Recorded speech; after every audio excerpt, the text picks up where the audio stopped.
Exercice, nous avons 4 points A, B, C et D, et on se pose la question de la nature du quadrilatère ABCD.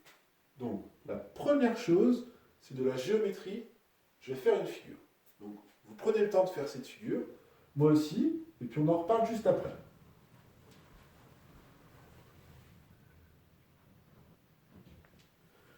Alors voilà, la figure est effectuée, donc sans doute plus précise chez vous avec vos quadrillages.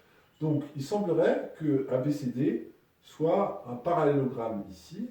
Donc ce que je propose de faire pour cela, c'est on va faire des calculs de coordonnées de vecteurs. Et en particulier, je vais m'intéresser au vecteur AB et au vecteur DC. Et je vais calculer leurs coordonnées. Donc, pour le vecteur AB, je rappelle la chose suivante. Pour calculer ces coordonnées, on applique la formule du cours. L'abscisse, c'est xb moins xa. L'ordonnée, c'est yb moins ya. Et puis ensuite, on remplace. Donc, xb, c'est 2, moins xa, 3. Yb, c'est moins 1, moins 5. AB, ça nous donne moins 1, moins 6. Vous pouvez tout de suite vérifier ici, moins 1 sur l'axe des abscisses, moins 1, moins 2, moins 3, moins 4, moins 5, moins 6 sur l'axe des ordonnées.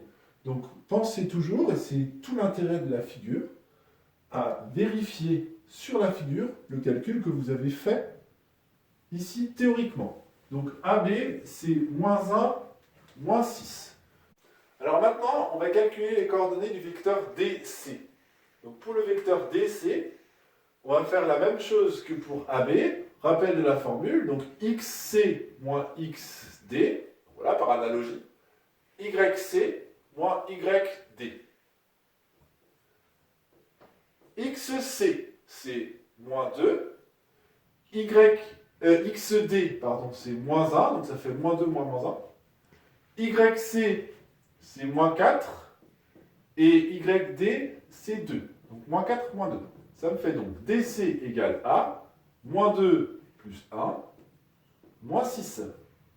Et puis DC, ça me donne moins 2 plus 1, donc moins 1, moins 6.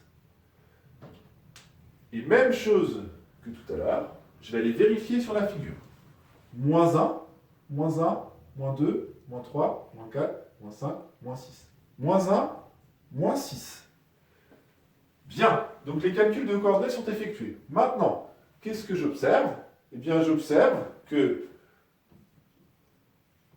AB et DC ont les mêmes coordonnées. Donc, AB, le vecteur AB est égal au vecteur DC, ce qui nous permet de conclure que ABCD est un parallélogramme.